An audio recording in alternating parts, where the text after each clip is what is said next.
Okay. What do we call it? I'm Patrick Bond. I'm a professor of political economy at the Wits University School of Governance. Now, the talk and engagement you had today was quite technical. Obviously, it's, a lot of academics sitting here having this discussion. How do we, all of us are waiting for Friday, and there's all of this talk about what could happen, and as they've said, protests and people boycotting it and whatever. What can we expect? As a normal South African citizen, putting on our TV when the time comes for the inauguration, what can we expect? I'd say expect and prepare for the worst reactionary politics. It's as if P.W. Botha was back in the saddle, right? It's as if we're heading to the sort of 1930s where economic turmoil has created so many victims that they're turning to the so-called man on the white horse. Somebody's going to come in and save them, Donald Trump. But because he can't save them, we're going to see serious political conflicts around the world and within the United States, and we need to prepare to give solidarity.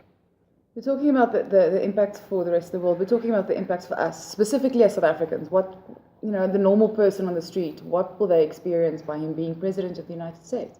Some of the relationships that the US and South Africa developed, for example, to export cars, to have the AGOA, the African Growth and Opportunity Act, we can expect those to be shut down as soon as Trump has a chance, which means some of the relationships between exporters, there's one company in particular, right, Ford, which is not so popular right now for good reason, may actually have to start laying off people at their factories, and particularly anything that's exported from South Africa to the US could have new tariffs because Trump is threatening a trade war to protect his manufacturing workers. So we would probably have higher unemployment.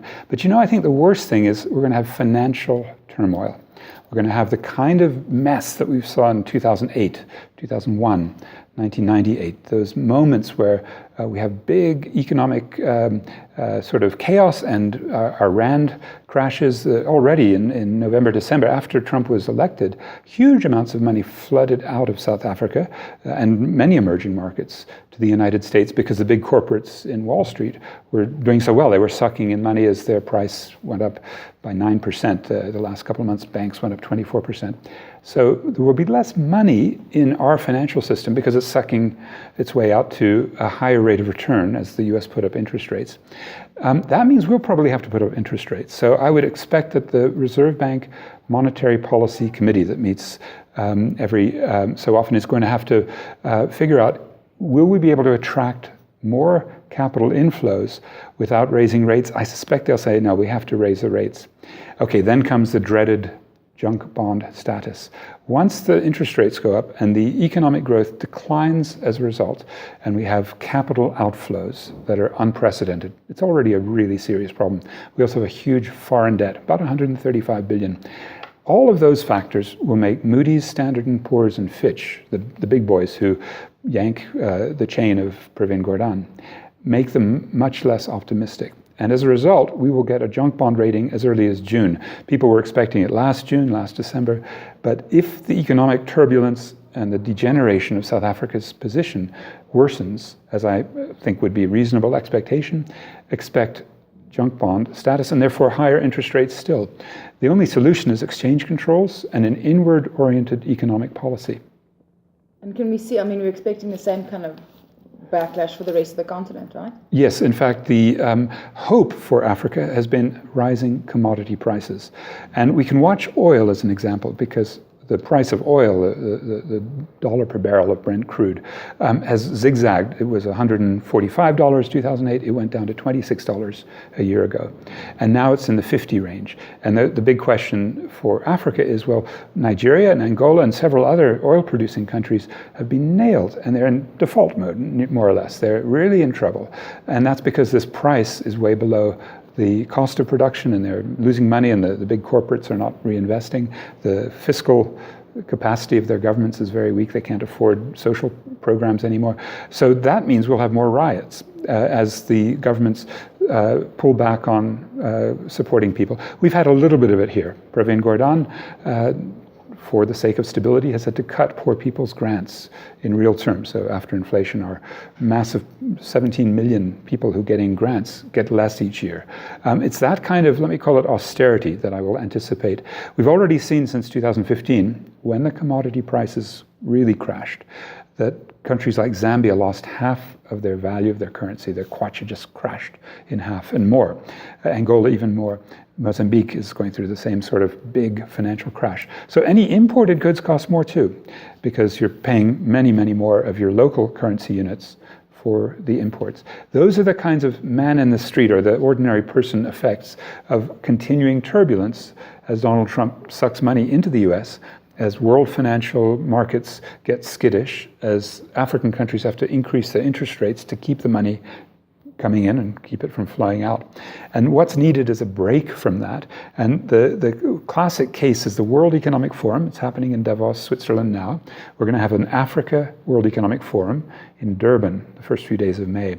Will our rulers, who are pretty subservient, they like to talk left, but they walk right. They're pretty subservient to those Davos kind of forces. Even Nelson Mandela in 1992, he went to Davos. He said, okay, guys, no more nationalization in Davos. They told me we can't do any more nationalization. Forget that part of the Freedom Charter. So this is a very powerful, not a conspiracy, but it's a think tank zone where the minds of our people, led by Cyril Ramaphosa, will still be tracked into export, liberalize, let the money flow out, raise your interest rates, cut your budget. That's the logic. That logic is getting the ANC out of power by 2019 because it's hurting too many people, and they'll either go to the right, to the DA, or actually I think more will do a left move, which is to the EFF, maybe a Workers' Party if NUMSA gets that going. Luckily, South Africa does not have Donald Trump. In France, they do. Marine Le Pen may become the president. In Holland, they do. Geert Schippers. They've got all these, and then Britain, they had a Brexit. So the right-wing populist can attract alienated people who are economically oppressed. We have a lot of them here. Thank goodness, Eugene Terreblanche or any equivalent in the African political scene has not ever risen to the point where we can say right-wing populism is a threat in South Africa the way it is in the US, Europe, the Philippines, where there's a new dictator, Duterte, who's a right-wing populist, Turkey, Pakistan. These are sites where we would be very worried that Trumpism is contagious. That was the other kind of follow-up question. Is someone asked it as well, like the rise and the increase of seeing this extreme right, like racist, exclusionary, sexist behavior. Like, what are you anticipating? In terms of basic humanity, we'll see in the next year. Or well, the New York bullying of Donald Trump is already attractive to a large number of whites, working class patriots in the United States, and they're so-called alt-right, or they're sort of neo-Nazi, they're white nationalist, right-wing politics are increasing. It's very dangerous. If you're African-American, Mexican-American, and a Latino, if you're a Muslim, if you're a woman, because reproductive rights are probably going to be taken away in the next Supreme Court nominee, if you're an immigrant, if you're a working class person, a poor person, a disabled person, a child, an older person, if you're part of this huge majority, basically, you're going to be in trouble. And that's what's so interesting about the difficulty, but the need for the groups that represent these oppressed peoples to come out of their silos, to come up and look around and make a rainbow coalition of sorts, a unity in resistance. And I think that's happening, but whether it's going to happen as fast as Donald Trump gets control of a state apparatus that can look at your cell phone records, look at your emails, look at everything, because the Microsofts and Googles and Gmails and the telecoms companies are in bed with the Pentagon and the deep state. And whether the deep state is finally reined in by Donald Trump. Right now they're in war, right? Trump says the CIA is stupid. I agree with him, actually. They've been unable to provide decent intelligence on the major events of our era. But they're also full of dirty tricks, as we've been seeing the last week.